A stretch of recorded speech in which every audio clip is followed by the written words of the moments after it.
Es un gusto para nosotros en esta sesión del seminario del Departamento de Matemáticas de la Universidad Autónoma Metropolitana, Unidad de Iztapalapa, presentar esta ponencia virtual que el doctor Rafael Heraclio Villarreal, del Departamento de Matemáticas del CIMBESTAP, nos hace el honor de darnos esta ponencia. Antes de iniciar la plática del profesor Villarreal, sí me gustaría presentar una pequeña semblanza de él. El profesor Villarreal es investigador titular del Departamento de Matemáticas del CIMBESTAP, como ya lo mencioné. Cursó sus estudios de licenciatura en la Escuela Superior de Física y Matemáticas del Instituto Politécnico Nacional. Obtuvo su doctorado en la Universidad de Rutgers en Estados Unidos. Actualmente es miembro de la Academia Mexicana de Ciencias, de la Sociedad Matemática Americana, así como de la Sociedad para las Matemáticas Industriales y Aplicadas. Es especialista en álgebra conmutativa y ha usado sistemáticamente métodos combinatorios y computacionales en su investigación. Entre otras y muchas cosas, el doctor Villarreal es autor de 3 libros sobre álgebras monoidales y 92 artículos de investigación, que incluyen más de 52 coautores de diversos países. Ha sido miembro de comités editoriales de revistas de circulación internacional y árbitro de más de 53 revistas. Actualmente es miembro del Sistema Nacional de Investigadores con nivel 3 y ha sido miembro de distintas comisiones dictaminadoras, tanto del SNI como dentro de la UNAM, para el CIMBESTAP y entre otras instituciones. Entonces, para nosotros es un honor que el profesor Villarreal haya aceptado dar una plática en nuestro seminario y le cedo la palabra para su ponencia. Muchas gracias, profesor. Sí. No, muchas gracias, Lisbeth, por la introducción y por la invitación, y muchas gracias al comité organizador por la invitación, y pues buenas tardes a todos. Miren, les voy a hablar de códigos de evaluación y vamos a introducir códigos de evaluación y lo que se llama sus parámetros básicos. Y posteriormente les voy a presentar un teorema de dualidad, y una buena parte de la plática está orientada hacia ese teorema de dualidad. Y también está orientada a que entendamos ciertos detalles de los códigos de tipo Reed-Muller. El teorema de dualidad que les voy a presentar se refiere a los códigos Reed-Muller, que son un caso particular de los códigos de evaluación. Entonces, sí voy a introducir algunas terminología que se necesita para el teorema de dualidad. Entonces, miren, vamos a empezar por fijar la notación. Vamos a tener un campo finito con Q elementos, y la S va a ser un anillo de polinomios en S variables con coeficientes en K, y las variables son T1, TS, N son los números naturales, y vamos a fijar un conjunto X de puntos en K a la S, en el espacio afín. Este es el espacio afín KS. Bueno, entonces esa es la notación, va a estar fija a lo largo de toda la plática. Miren, un objeto importante es el llamado ideal anulador, que se denota por I de X, y se define como el conjunto de todos los polinomios en S que se anulan en todos los puntos de X. Si lo quieren ver así en símbolos, son los polinomios en S, de tal manera que f de pi es 0 para todo i en X. Y bueno, este es un ideal del anillo S. Quizá el ejemplo más sencillo sería este. Si la X fuera todo el espacio afín, FQ a la S, entonces su ideal anulador está generado por estos polinomios. Y eso es porque, ¿cómo se llama? El grupo multiplicativo de un campo finito tiene orden Q-1. Entonces de ahí sale esta igualdad. Bueno, entonces, una cosa que me gustaría mencionar es que este ideal lo podemos calcular. Y para eso basta observar que si tenemos un punto que tiene entradas PI1, P y S, entonces su anulador es este ideal y estos son sus generadores, estos polinomios que son de grado 1. Y tenemos esta igualdad. Entonces, en principio, esta igualdad nos permite calcular ese ideal anulador. Y les voy a dar un ejemplo un poquito más tarde.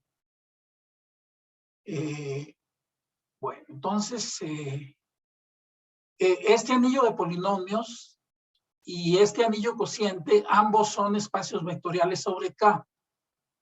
Y la diferencia es que uno tiene dimensión infinita, o sea, este anillo de polinomios tiene dimensión infinita, y este tiene dimensión igual a la cardinalidad de X. Para aquellos que no estén familiarizados con el anillo cociente, sencillamente se construye de la siguiente manera. Si tienen una pareja de polinomios cuya diferencia está en I de X, o sea que son iguales en todo I de X, entonces son iguales en este anillo. Esa sería una manera de describir este anillo, es el anillo cociente. Bueno, entonces, la función de evaluación la vamos a denotar por EB y es una función lineal. Esta es la definición. A cada polinomio f, bueno, la función va de S a K a la M, y a cada polinomio f simplemente lo evalúo en todos los puntos de M y obtengo un vector en K a la M. Bueno, esa es una función lineal y el núcleo es exactamente el ideal anulador de X, ¿verdad? Porque si un punto, si F va al 0, entonces quiere decir que F se anula en todos los puntos de X y al revés también. Bueno, entonces esa es la función de evaluación. Y si tenemos un subespacio, y aquí viene una definición central para la plática, que es la definición de un código de evaluación.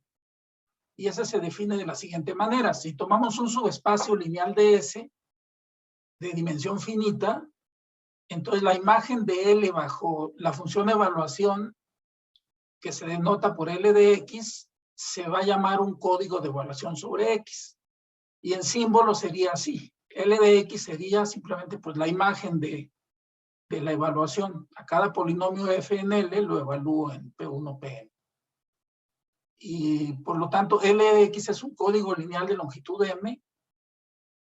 Y esto lo que quiere decir es que L de X es, bueno, subespacio lineal de Km y sobre este campo finito. Entonces, ok.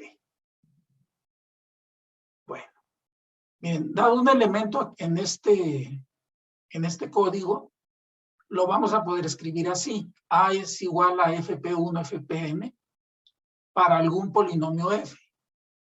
Y el soporte de este punto son simplemente todos los puntos donde f no se anula.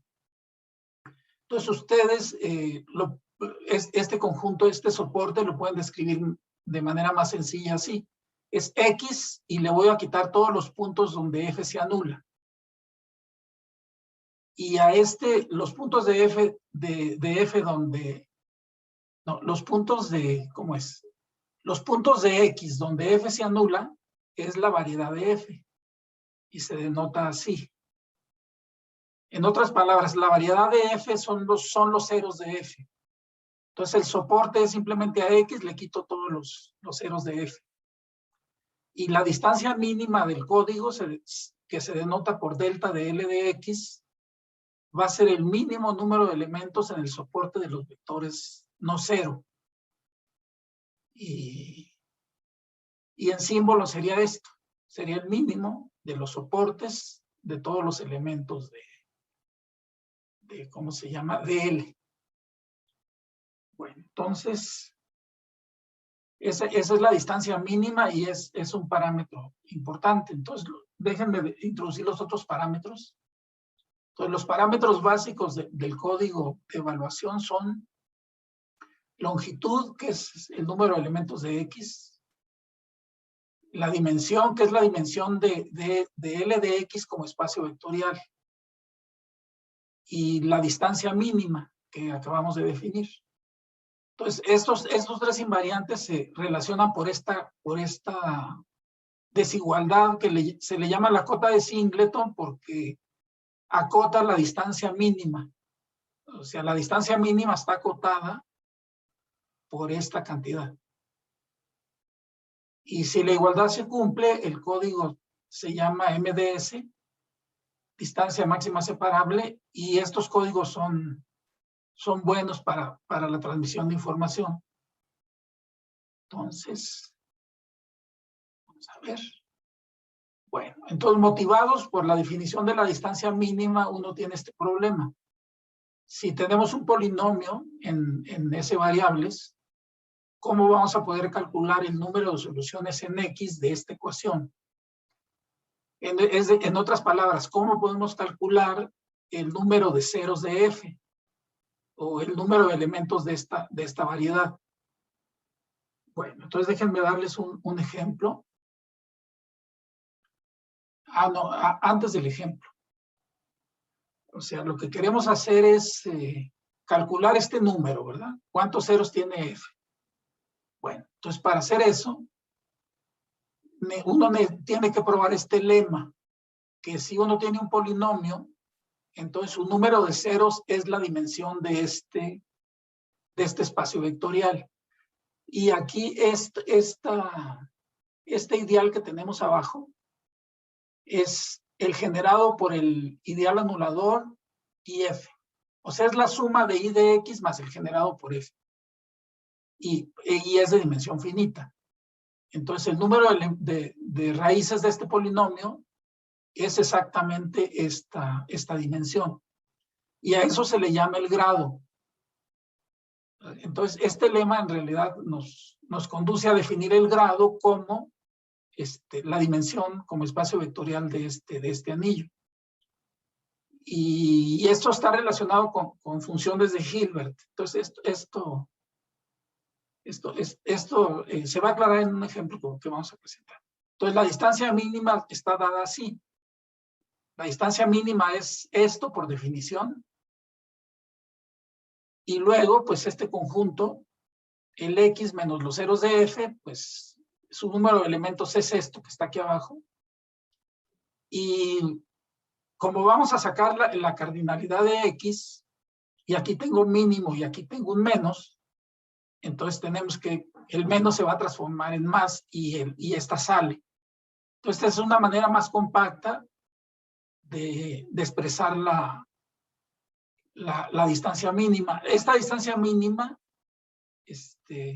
para códigos proyectivos, fue estudiada por Yuriko Pitones en su tesis. Y es un poquito más complicado el caso proyectivo que el caso afín. Aquí estamos tratando el caso afín. Ella desarrolló el caso proyectivo.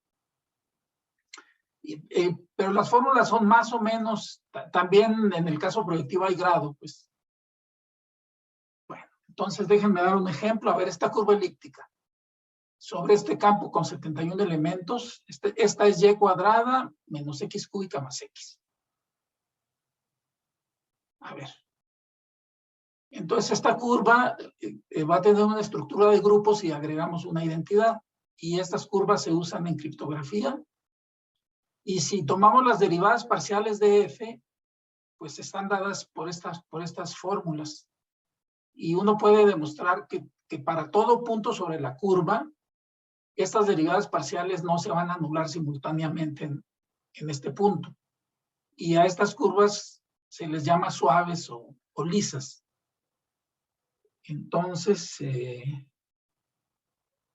ok. Entonces nos preguntamos cuántos ceros tiene F en este espacio. En realidad no nos interesa ahorita tanto, no nos interesa exactamente cuáles son los puntos donde se anula. Nos interesa el número de puntos donde se anula, porque calcular todos los puntos puede ser un poquito más complicado. Bueno, en este caso, el ideal anulador es de K2, lo mencionamos al inicio de la plática, ya se sabe quién es. Está generado por estos dos polinomios, y usando Macaulay 2, que ahorita les voy a mostrar cómo funciona Macaulay 2, vamos a obtener que el número de puntos es el grado, y el grado es 71. Y por lo tanto este polinomio, por el lema que vimos, pues tiene 71 ceros, y esta variedad tiene 71 puntos. Entonces, a ver, entonces voy a hacer un cambio de pantalla, más o menos para que vean que es realizar este cálculo. Si ustedes me dan nos dan un polinomio, uno calcula rápido el número de ceros. Incluso no solamente de un polinomio, pueden ser un conjunto finito de polinomios y podemos calcular el número de ceros en la intersección. Entonces déjenme hacer esto con cuidadito nada más. News. A ver, compartir pantalla, desktop, share. Miren, entonces esta es Macaulay y esta es una versión para Ubuntu. Entonces déjenme ejecutar. Lo importante es el lado derecho. Ejemplo del número de ceros de una curva elíptica, campo con 71 elementos, anillo de polinomios en dos variables, el ideal anulador, el polinomio que define la curva elíptica y el grado. Ahí está 71. Y Macaulay ya tiene su función grado, porque eso se define en términos de una cosa que se llama el polinomio de Hilbert. Entonces siempre hay un grado. Si ustedes me dan un ideal, Macaulay les produce un grado. En este caso, afortunadamente, pues el grado es el número de ceros. A ver, entonces déjenme regresarme. Otra vez, share. Regresamos a la plática. Share. Ok. Entonces vamos a continuar. Bueno, miren, un anillo de polinomios tiene la siguiente graduación. Son las constantes, que son los elementos de K, las formas lineales, que son los elementos de C1, los elementos de C2 son las formas cuadráticas, y los elementos de SD son las formas de grado D. Y usualmente estas formas de grado D se les conoce como polinomios homogéneos de grado D. Pero también esto se usa también formas de grado D o polinomios homogéneos de grado D. Y cualquier elemento no cero se puede escribir de esta manera, como una constante más una forma de grado 1 y así sucesivamente hasta lograr una forma de grado D, donde FI está en SI y el último es diferente de cero. Y a este entero se le llama el grado total de F y se denota por D de F. Entonces todo polinomio tiene un grado y es pues, el grado de la forma homogénea más grande que aparece en la suma. Entonces, bueno. Y los monomios de S son todos los polinomios de esta forma. T a la A1 multiplicado por T a la A2 hasta T a la AS con A en N a la S. Y el conjunto de monomios de S se denota así. Y este conjunto MS es una base como espacio vectorial. Por eso tiene dimensión infinita. Porque estos son linealmente independientes y generan a todos los polinomios. Bueno, y los monomios pues están en correspondencia con N a la S, pues. Ok. Bueno, miren, este es el orden que vamos a fijar desde ahorita, que es el orden lexicográfico inverso graduado y se define de la siguiente manera. Un monomio T de B es mayor que T a la A si su grado es mayor, el grado de T a la A es mayor que el grado del grado de T a la B es mayor que el grado de T a la A. O ahora bien, si tienen el mismo grado, entonces los comparamos de esta manera. Si tienen el mismo grado y la última entrada no cero de B menos A es negativa, entonces T de B es mayor que T a la A. Y en este orden tenemos tenemos que T1 es mayor que T2 y así sucesivamente. Y en general este orden los órdenes graduados son mejores para realizar cálculos. Ahora bien, en un ejemplo específico, a lo mejor otros órdenes son mejores. Pero en general los graduados tienen muchas ventajas. Entonces este orden es un orden monomial graduado y lo único que significa esto es, bueno, dos cosas. Uno, que primero comparamos dos monomios por su grado. Y la otra es que dados dos monomios, siempre los vamos a poder comparar. O sea, este orden es total. Bueno, y este orden es el predeterminado por Macaulay. En el ejemplo que vimos, ni siquiera especificamos qué orden vamos a usar, porque en automático este es el orden que usa Macaulay. Bueno, entonces un polinomio no cero de S se puede escribir así como está aquí. Va a ser una suma de monomios. Va a ser una suma de monomios multiplicados por escalares, no cero. Y bueno, todos los MI son monomios y podemos suponer esto, porque tenemos un orden total, entonces podemos ordenar los monomios así. El monomio líder de M1 se denota por IN de F. Y el IN es porque al monomio líder se le llama también monomio inicial. Y el coeficiente líder es el coeficiente el coeficiente líder lambda 1 de F se denota así. O sea, todo polinomio va a tener un término líder, y ese término líder consiste de un escalar, que es el coeficiente líder, y un monomio, que es el monomio líder. Bueno, entonces, y el ideal inicial de nuestro ideal anulador es está generado por todos los ideales iniciales. Y déjenme mencionarles esto rápidamente. Tenemos un algoritmo de la división y eso esencialmente es lo siguiente. Vamos a tener un conjunto de polinomios fijo, y dado cualquier polinomio en S, lo vamos a poder escribir de esta manera. Donde los A's están en S, el R está en S, y ya sea que R es 0, o bien R es distinto de 0 y ningún monomio es divisible. Ningún monomio de R es divisible por uno de estos monomios. Si tuvieran una variable y un polinomio, este es el algoritmo usual de la división. Pero es esto, por ahí en algunos de los ejemplos vamos a ver, vamos a regresar a esto. Entonces el polinomio R en este algoritmo de la división se le llama el residuo de la división de G por G mayúscula. Entonces aquí nada más la diferencia con el algoritmo usual es que aquí en lugar de tener un divisor tienen varios. Entonces, y un subconjunto se llama una base de Grosvenor, de ahí si el ideal inicial está generado por los ideales iniciales. Esa sería la definición de base de Grosvenor. Bueno, entonces vamos a introducir esta otra noción que también es central, lo que es un monomio estándar.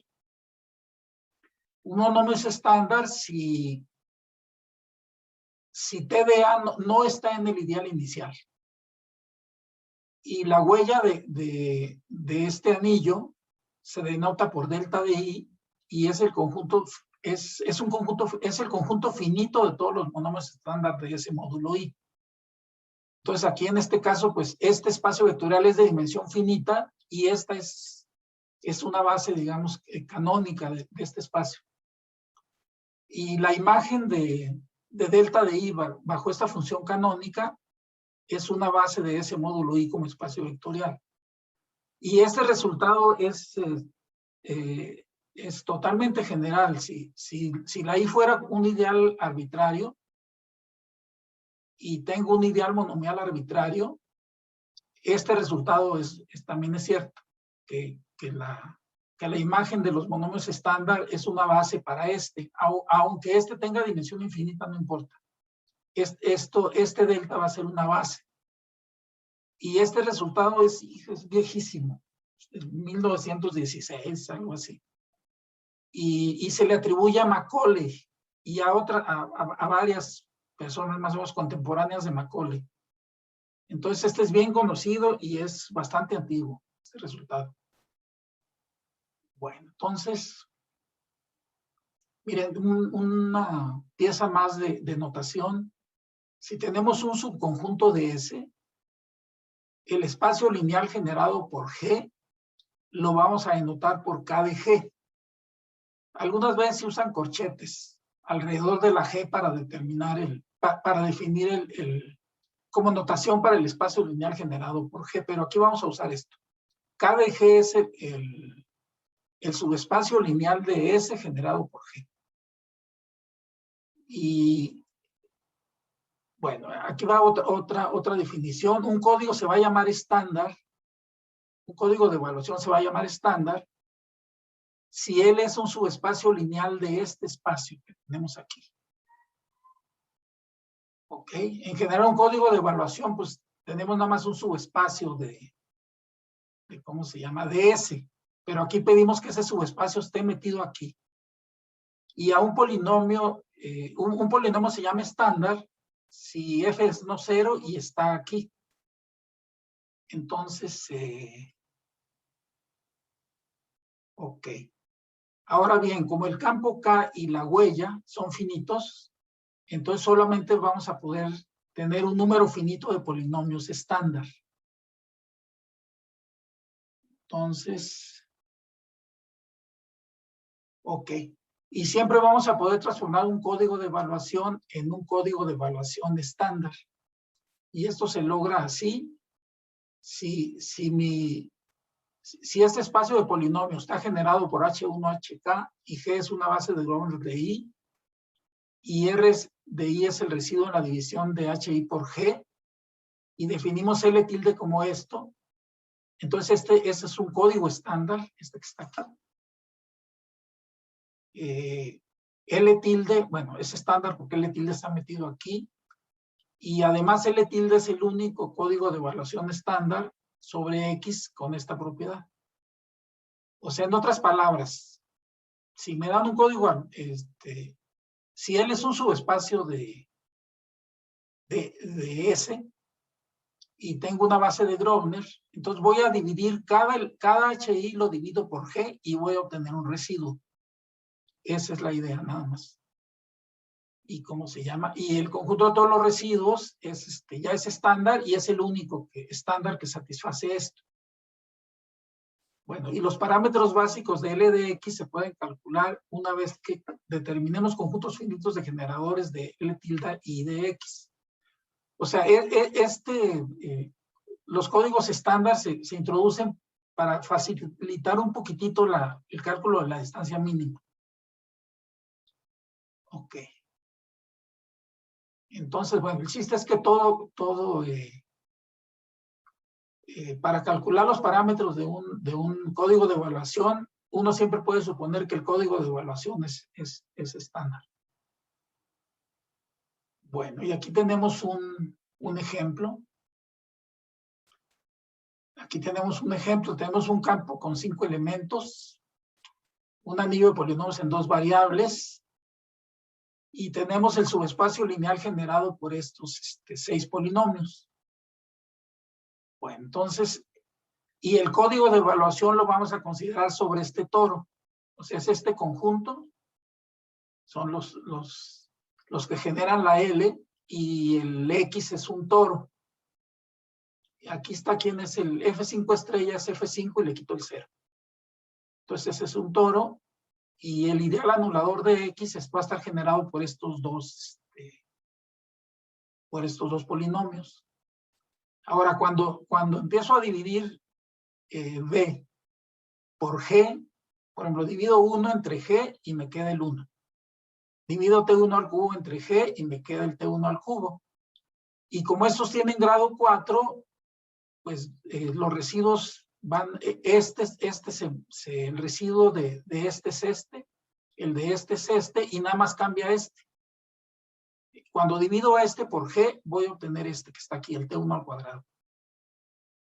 Entonces, si L tilde es K de B tilde, entonces este es un código de evaluación estándar sobre X, y bueno, y se tiene esta igualdad. O sea que nada más cambié la L. Y la distancia mínima de L de X es 8, la longitud y la dimensión son 16 y 6 respectivamente. La ventaja de filtrar la B es que esto me da la dimensión del código. Bueno, entonces, vamos a ver. Bueno, aquí este es el ejemplo que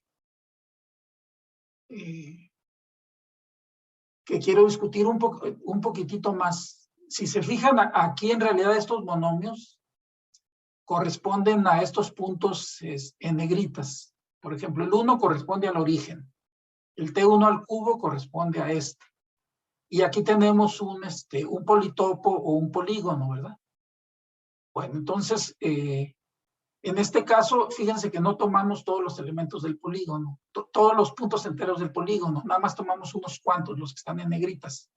Si los tomáramos todos, eso se le llama un código tórico.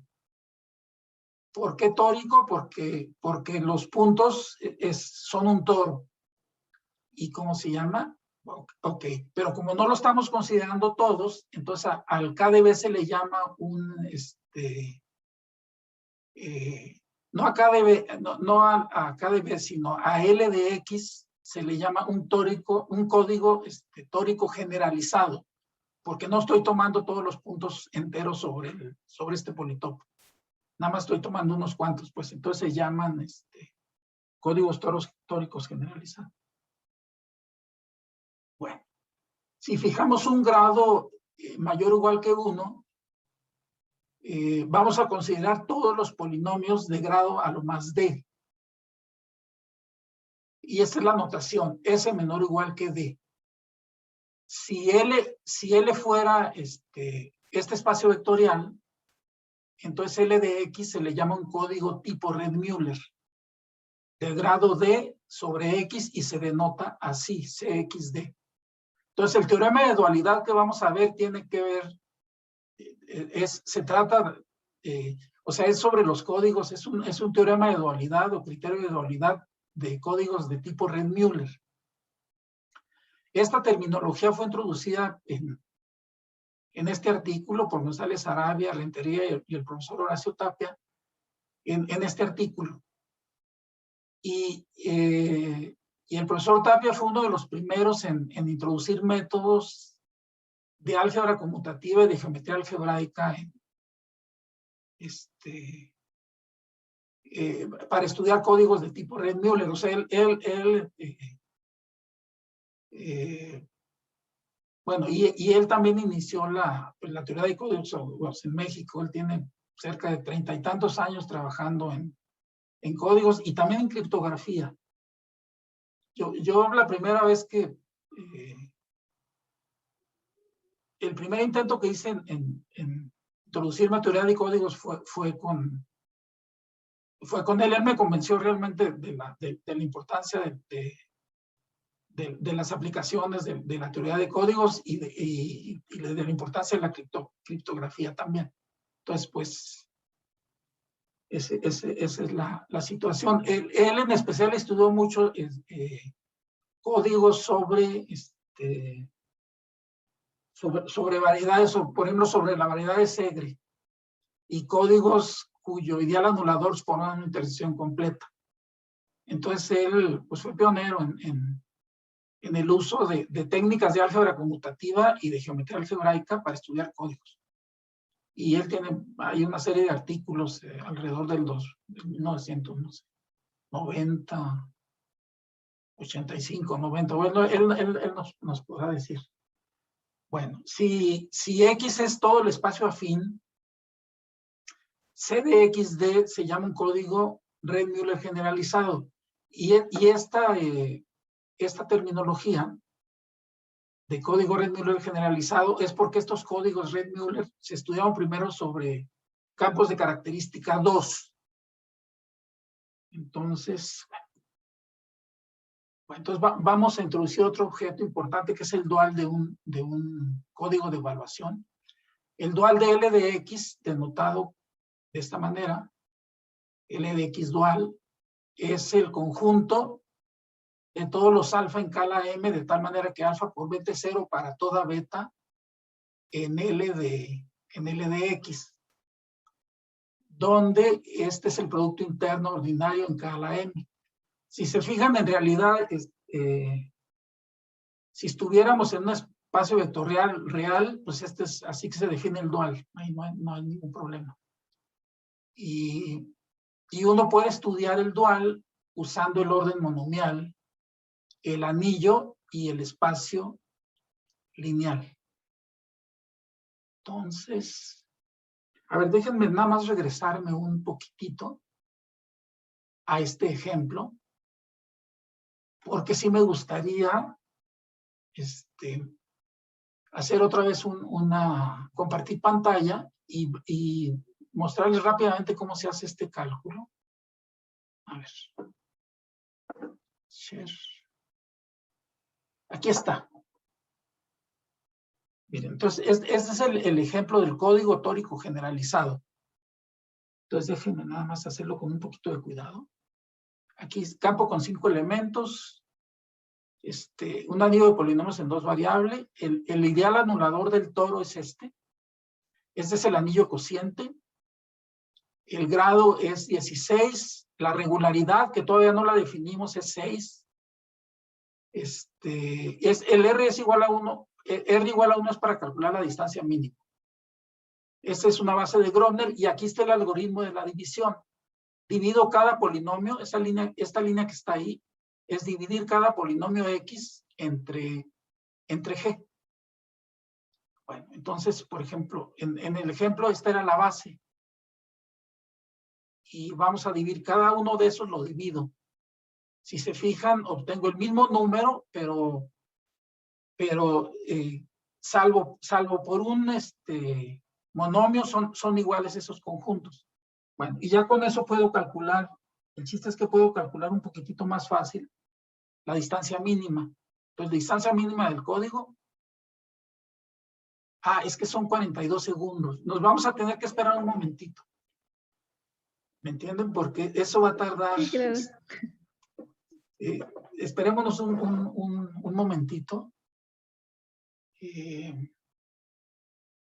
El problema con la distancia mínima es que uno tiene que calcular todos los polinomios estándar y son muchos. Entonces, si el ejemplo es chiquito, pues va a funcionar rapidísimo. Pero ya en un ejemplo como este, que es más grande, puede tardar un poquito. Algunas veces puede tardar horas y también. Entonces, pero vamos a esperarnos un momento para no.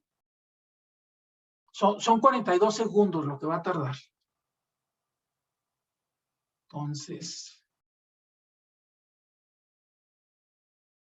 ahí está, es 8, la distancia mínima, y tardó 48 segundos. Entonces, para ejemplos chiquitos, esto funciona muy bien. Nada más necesitan el ideal anulador y necesitan los monomios o los polinomios que definen la L. Y con eso calculan la distancia mínima de delta de X. Bueno, entonces vamos a regresar otra vez. Vamos a continuar. Entonces esto sería. Ok. Entonces vamos ahora sí a adelantarnos. Ok, entonces esta fue la definición del dual. Bueno, entonces miren, las familias de códigos que son cerradas al tomar duales son los códigos tóricos generalizados, que ya los definimos, los códigos Red-Müller generalizados y los códigos proyectivos tipo Red-Müller sobre intersecciones completas. Esos también son, ¿cómo se llama? O sea, un código tipo Red-Müller nada más necesitan polinomios menores o iguales que D y necesitan un conjunto X.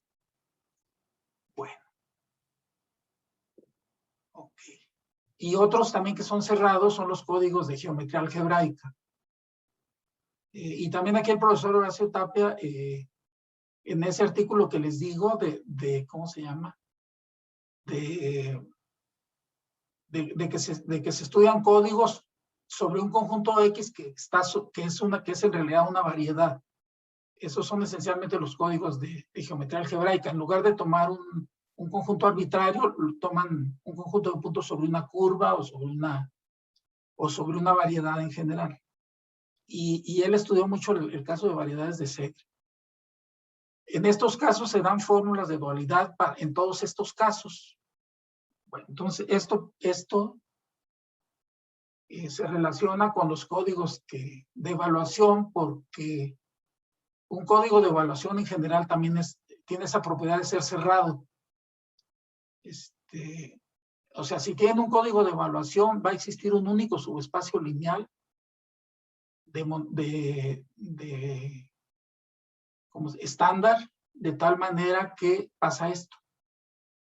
Entonces aquí lo importante es que uno puede calcular este L ortogonal. Para ver que el dual de un código de evaluación es también de evaluación, uno tiene que tener un candidato para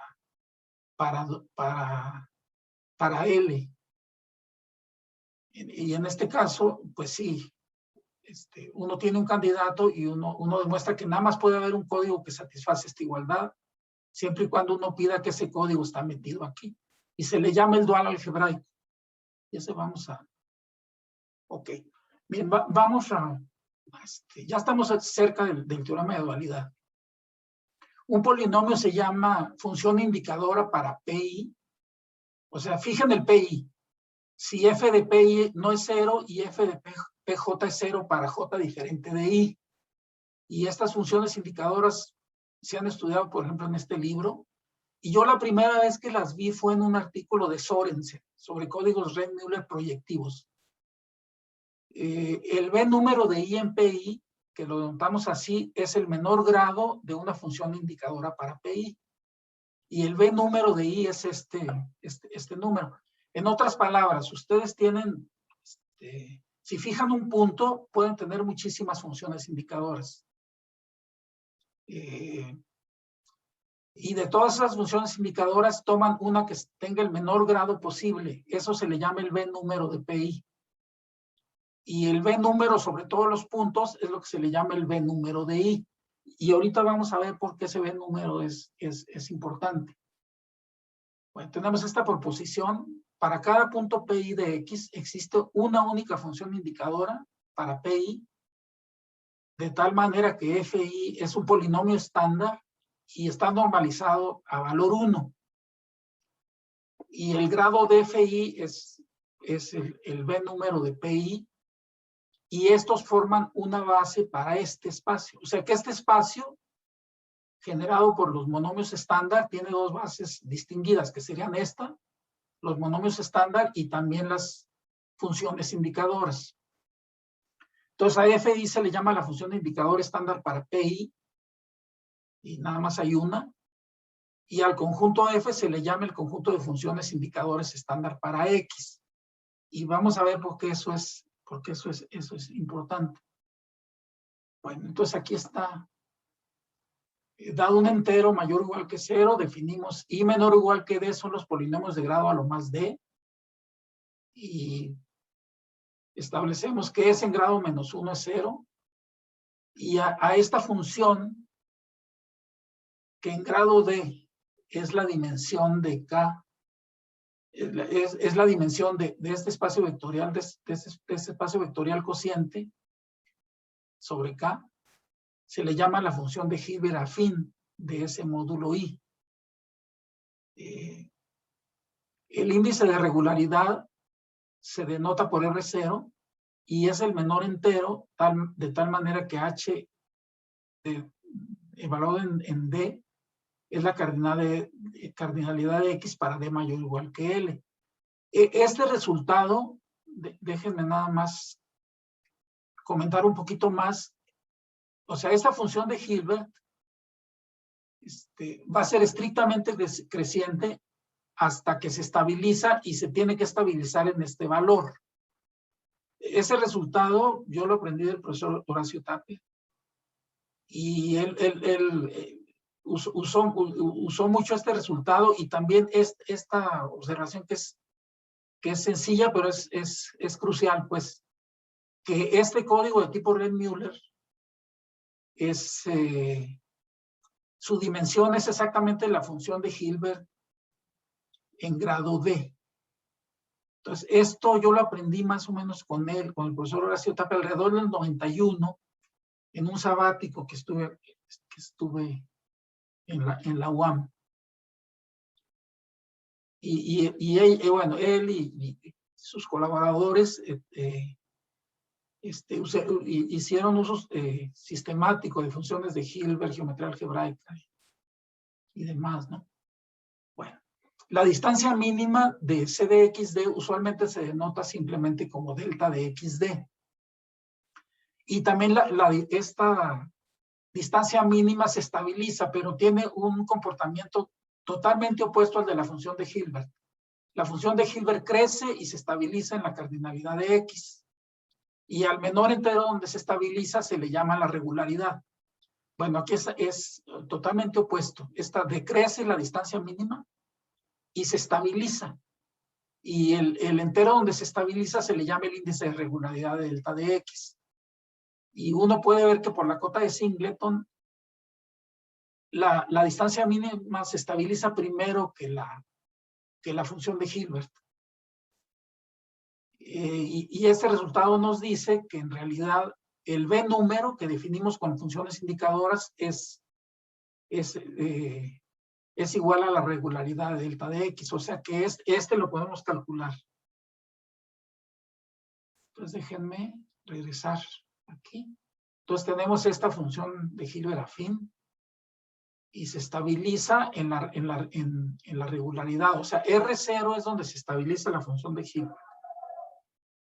Y reg de delta de X es donde se estabiliza la distancia mínima. Y ambos se pueden calcular. Bueno, miren, esto está relacionado con interpolación polinomial por la siguiente razón. O sea, este problema nos dice, dado un entero mayor o igual que 1, y escalares C1, Cm en K, nos preguntamos si existe un polinomio de grado a lo más D que toma estos valores en los puntos PI. Bueno, entonces la respuesta es que esto siempre se puede hacer si este entero D es la regularidad. Y en realidad esto siempre se va a poder hacer. Este es el menor entero, este R0 es el menor entero para el que este problema tiene una solución. Por eso también es importante la regularidad. Bueno, entonces dos códigos lineales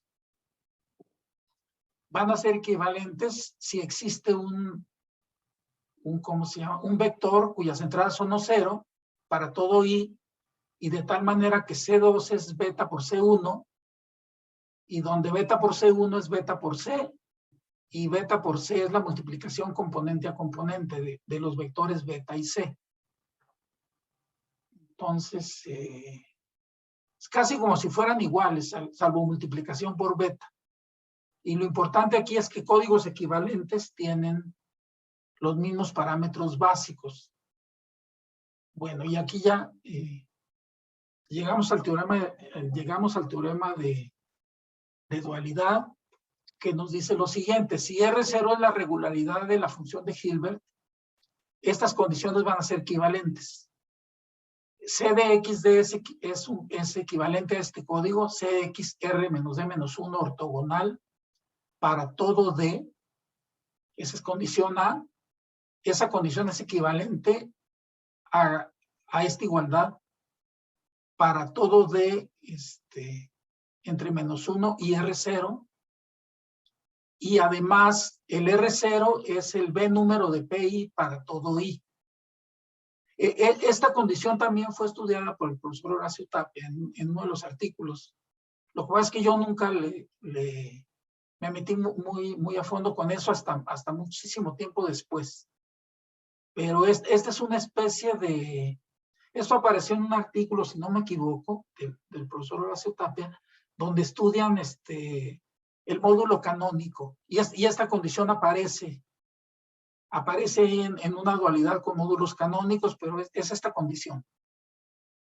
Y bueno, entonces esa es la condición B. La condición C es que existe un entero, existe un polinomio estándar que no se anule en ningún punto para todo I, y de tal manera que el dual es este punto multiplicado por CXD para todo D. Entonces tenemos 4 condiciones. La gran ventaja es que esta condición B es verificable. Si nos dan un código Red-Müller, pues simplemente verifico estas 2 condiciones y voy a ver si tengo dualidad en este rango. Bueno, y aquí la observación es que si F es un conjunto de funciones indicadores si F es el conjunto de funciones indicadores estándar, entonces este polinomio que está aquí es calculable. Está dado así. O sea, esta dualidad dice, este punto viene dado por este polinomio. En otras palabras, este G de PI es el coeficiente líder de la función indicadora FI, que ya sabemos que es única. Entonces, ok. Bueno. Entonces, pues esto es lo más importante que les quería comentar. Este es el teorema de dualidad. Y para el caso proyectivo, pues probablemente haya algo similar. Este es solamente el caso afín. Entonces, déjenme pasar rápido con las demás. Ya no las voy a comentar porque no nos da tiempo. Esto es nada más, este teorema de dualidad generaliza otros resultados. Aquí viene un ejemplo, lo voy a pasar muy rápido, donde se calculan las funciones indicadoras, se ve que la regularidad, aquí lo tienen, la regularidad de la función distancia mínima no siempre es la regularidad de la función de Hilbert. ¿Y qué otra cosa? Que esta condición por sí sola no basta para que exista dualidad. Y esto, bueno, esto se los comento muy rápido. Este teorema de los ceros sobre campos finitos es para calcular los parámetros básicos de esos códigos que les digo que estudió el profesor Horacio Tapia. De que en lugar de tomar ¿cómo se llama? Un conjunto X arbitrario, toman una variedad. Entonces, este teorema de los ceros es para eso. Y uno puede, por ejemplo, si su curva elíptica, si toman una curva elíptica, aquí están los parámetros. Cuando Q es 5, aquí están, usando ese teorema de los ceros, aquí están sus parámetros básicos. Entonces, pues es todo. Muchas gracias. Muchas gracias, profesor. ¿Tienen alguna pregunta o comentario para el profesor Rafael Villarreal?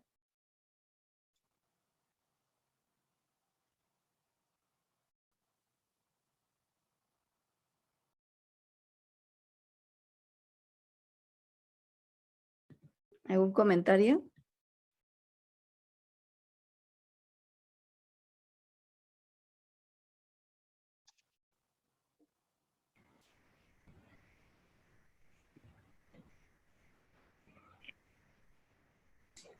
Bueno, a mí me gusta. Me pueden hacer preguntas fáciles también, ¿eh? No tiene que ser algo muy complicado. Bueno, a mí me gustaría comentar que sí se ve muy interesante la conexión de la geometría algebraica con el álgebra conmutativa para el estudio de los códigos. Adelante. A ver.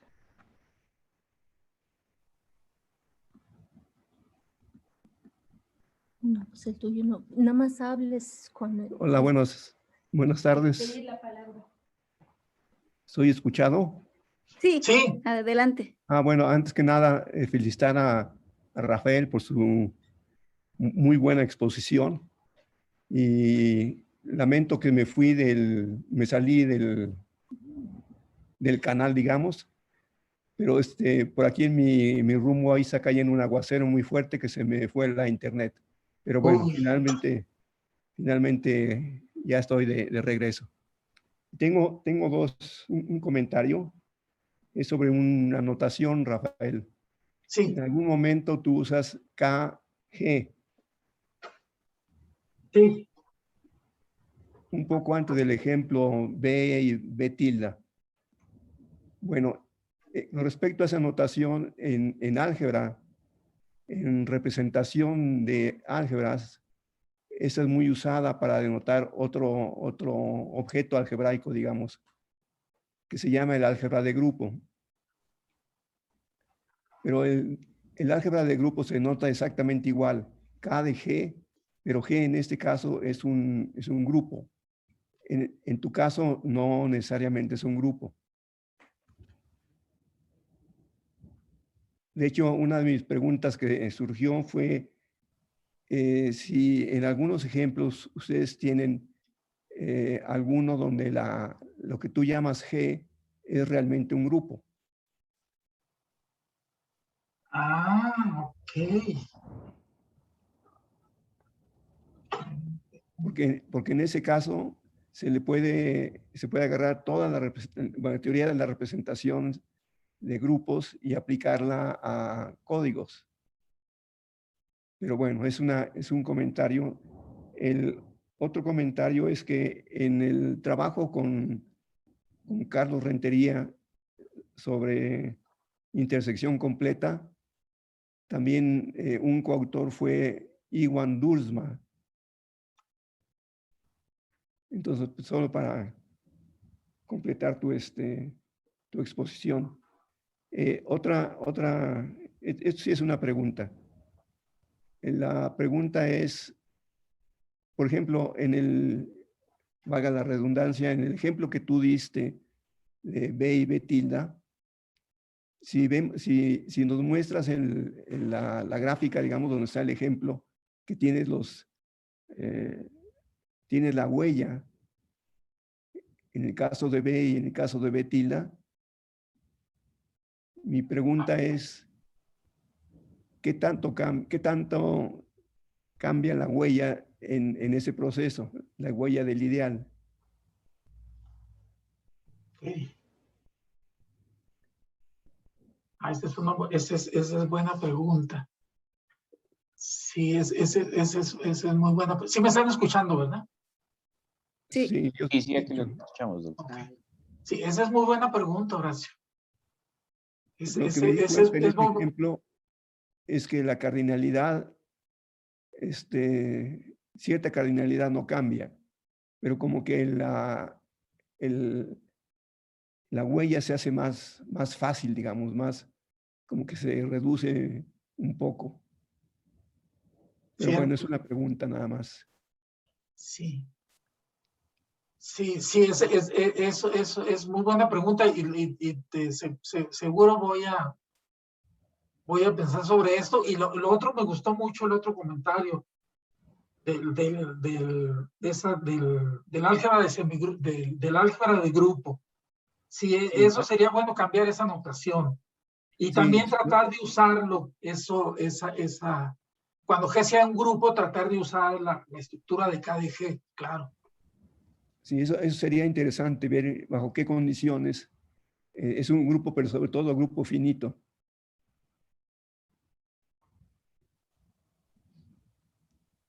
Se me ocurre, por ejemplo, que si tomas el grupo generado por ese conjunto, crece y bueno, había que usarlo como tal.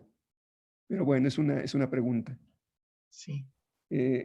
Otra pregunta que tengo es, cosa que yo no sabía hace N años, pero ahora tengo un poquito más de idea, es cuando tú describes el código CXD y su dual, Sí.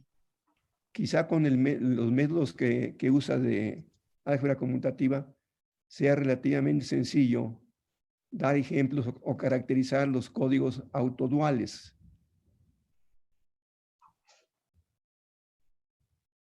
Ok. Ok, ya anoté esa pregunta, caracterizar si códigos autoduales, sí. Sí, eso sería muy interesante, fíjate. Exacto, exacto. Sí, es que la gente ha estado interesada por mucho tiempo en tener a la mano códigos autoduales. Y creo que con esa técnica del polinomio de Hilbert y toda tu maquinaria, sería posible dar algunos ejemplos bien interesantes. Exacto, exacto. Bueno, esos son mis comentarios. Bueno, mis comentarios y un par de preguntas. Nuevamente, felicidades por tu exposición, muy clara. Entonces, muchísimas gracias, Horacio. Bueno, esas son las preguntas que tenía. Muchas gracias, profesor Horacio, por su participación. ¿Alguien más tiene alguna pregunta o comentario? Felicitaciones también para el profesor Rafael. Bueno, en el chat, hay una pregunta que escribe Guillermo Sosa Gómez. Dice, muchas gracias, profesor Horacio. Heraclio. Perdón, profesor Heraclio. Y aquí tiene, es una pregunta, ¿no? De Guillermo Sosa Gómez. Ok. Dice, bueno, no los alcanzo a leer bien. Tomas FQ al cuadrado y Guillermo, ¿estás por ahí? Te serías... Sí, bueno, sí no, aquí lo estoy leyendo, sí. Lo ok. pones como la suma de E más F con E y F. E y F son complementarios, o sea, E intersectado con F es nulo. Supongamos que F es un código de evaluación, o sea, L de X, ok. X menos C. A ver, aquí ya me perdí. Ajá. Porque ya no puedo leer más. Sí, justamente me pasaba eso. ¿Heraclio? Sí. Sí, por acá Guillermo. ¿Qué tal, Guillermo? ¿Qué tal? Muy bien, profesor. Muchas gracias. Nos hemos conocido en el CIMAP y entonces quería hacerles una pregunta. Sí. Sobre el tema de códigos de evaluación. Sí. Específicamente quería saber, por ejemplo, si yo tengo un código de evaluación y tengo, digamos, un X0 que vive en E, o sea, no vive en el código de evaluación, vive en el espacio complementario. Ok. Y yo quiero saber cuál es el peso de ese X0 más F. O sea, X0 más F sería como una clase lateral. O sea, tengo X0 más todo el código de evaluación. Y yo le quiero calcular el peso a esa clase lateral. El peso aquí se considera como el mínimo de los pesos de toda esta suma. Ok. ¿Sí? Sí, bueno, mi impresión es que sí lo puedes hacer. Ahorita no te podría decir cómo hacerlo, pero mi impresión es que sí se debería de poder hacer. No, si quieres, déjame pensarlo un poquito. Sí, de poderse sí se puede. La pregunta es, yo quiero saber cuál es el X. Yo quisiera saber si hay alguna manera de ver cuál es el X0 que me da el mayor peso. ¿Cuál es el X0 que te da el mayor peso? Bueno, también te da la impresión. De todas las clases laterales que puedo construir. Ok.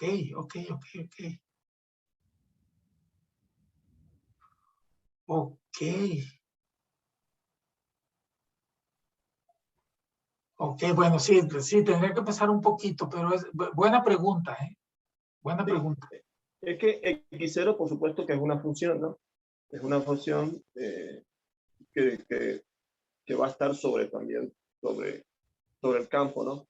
pero el detalle es que ese X0 pues no va a estar en el código de evaluación, va a estar fuera del código. Y entonces yo quiero saber o quería saber cuál es la idea o cuál es la posibilidad de poder calcular o determinar cuál es el X0 que me dé el mayor peso, ¿no? Bueno, Cuando por fuerza bruta lo puedes hacer, pues simplemente tratas todos los X ceros. Es un número finito. Sí, esa era una posibilidad, pero de todas maneras, pues lo puedo tal vez conversar después con Yuriko, porque también, pues, lo conozco a usted y conozco a Yuriko, Sí. y conversar más detalladamente con Yuriko después de este tema, pero se me hace como que, porque lo ocupo para otro punto, ¿no? Para otro tema de investigación, pero se me hizo muy interesante porque no he visto nada que me dé, digamos, un criterio sobre clases laterales sobre códigos de evaluación. Sí, no, yo tampoco no he visto, pero, ¿cómo se llama? Sí, será cuestión de hacer algunos ejemplos también. Sí, exactamente. Habría que hacer algunos ejemplos para poder determinar con qué criterio podemos seguir para poder determinar cuál es el X0 que me den el mayor peso. Gracias, Sí. Yuriko. Sé que estás escribiendo por ahí. Sí, claro. Sí, ya lo vi. Sí. Y eso, por supuesto, pues, lo dejo abierto para el seminario, ¿no? Sí, claro. Cualquiera puede opinar ahí después al respecto. Sí, claro. Muchas gracias, Guillermo, por tu participación. Sí, Y gracias. bueno, si nadie más tiene algún comentario, le agradecemos. Tengo Adelante. un comentario. Sí, adelante. Rafael, en uno de Sí. los ejemplos que tú mencionas, Sí, usas una curva elíptica sí, y tomas como el conjunto X donde vas a evaluar los puntos racionales de esa curva elíptica sobre un campo finito. sí. Bueno, seguramente conoces que esos puntos racionales o en general los puntos racionales de una curva elíptica forman un grupo abeliano finito. Exacto.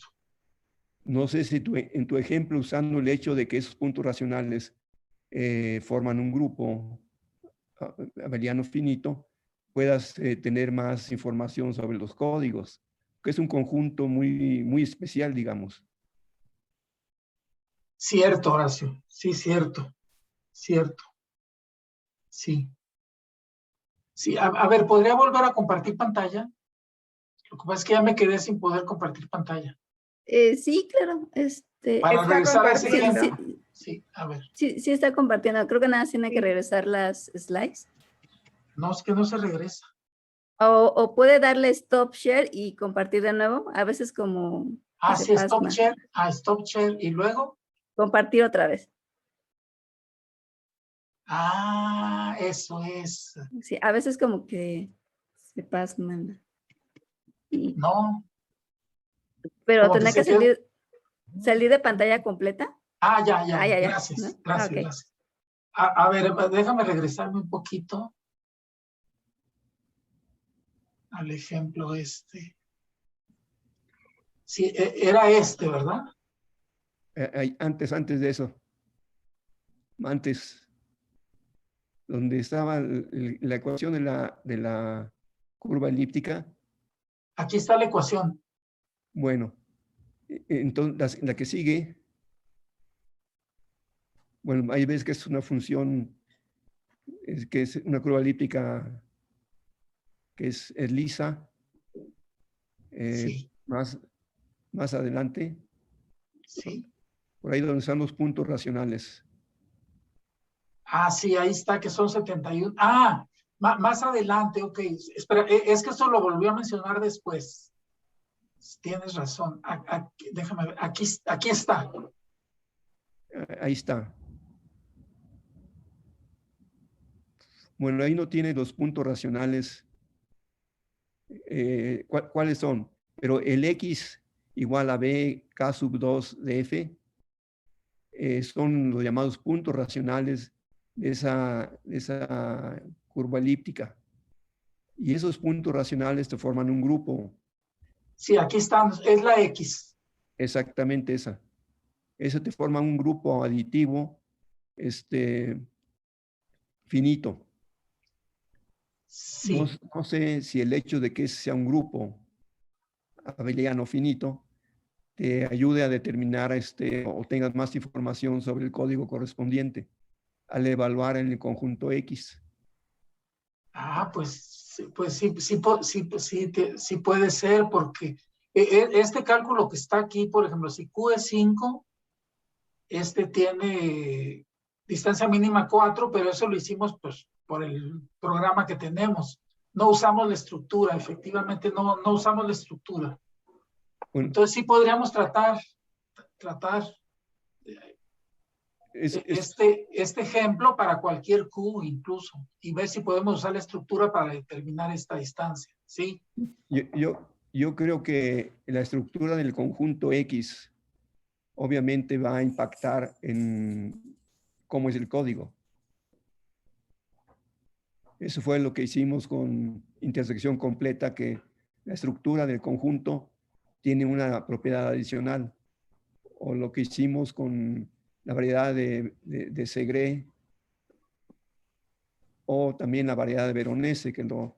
De hecho, la variedad de Veronese la estudiamos antes de la de Segre. Ok. Pero bueno, esto es un comentario y quizá la estructura de grupo abeliano de este conjunto pueda ayudar en determinar los parámetros o de alguna manera Sí. se vea reflejada en los parámetros del código. Sí, Horacio, no, sí, no, sabes que este tema sí me interesa mucho. Sí, claro que se debería de ver reflejado, pues, esa estructura en los parámetros. Bueno, ese era un comentario nada más, adicional Sí, a lo que antes se había dicho. sí, muy bien, Horacio, gracias. Muchas gracias, profesor Horacio, y muchas gracias a todos los que asistieron y participaron. Si nadie más tiene algún comentario, pues le damos las gracias al profesor Rafael Villarreal por su interesante plática. Todo el tema ha estado muy interesante. Y también por las nutridas e interesantes preguntas que surgieron durante la charla. Y bueno, le cedo la palabra a los organizadores del seminario que me permitieron moderar la sesión del día de hoy.